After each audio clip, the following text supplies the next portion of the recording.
Uncanny Inhumans number 19 by Soule and Kim Jacinto. Blackbolt's brother Maximus is up to no good. He's brought a few others bent on serving their own interests, namely Lineage and former king of the Inhumans The Unspoken, to help him hatch his plan. They intend to gather the ingredients for more terrigen. Along with the formerly imprisoned Triton, whom clearly is only along because he's trying to get back into Medusa's good graces, the group leaps from the ocean's edge in the South China Sea. Once underwater, they swim to the base of a gigantic mouth, much to Lineage's disgust. They enter into the foul-smelling digestive tract of some massive unknown sea creature, and are quickly surrounded by aquatic warriors. Triton begins to slay them and is begrudgingly joined by the team.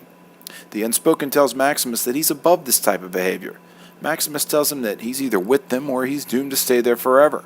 As he walks ahead, Lineage and the Unspoken begin scheming to get their hands on the terrigen crystals to get their revenge. As they fight their way through the beast's intestines, they encounter the hideous fish creature Maw Queen and her brood. He pays her homage with a request for a small bit of her deep eggs in return for delivering her a real-life king. The Unspoken is apparently part of Maximus's plan.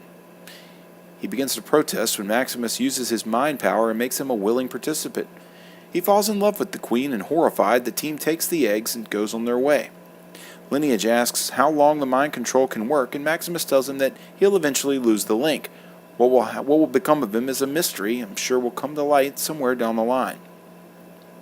The team hits Madagascar, London, Tibet, Niger, and finally stopping in India at a spice shop.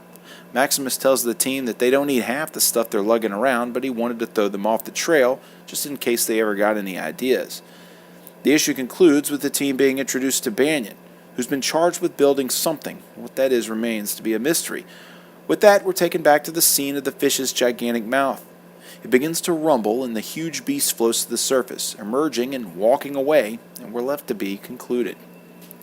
I'm interested to see how this will coincide with the war between the mutants and the Inhumans, as this is clearly part of a plot to serve a rogue team's interests.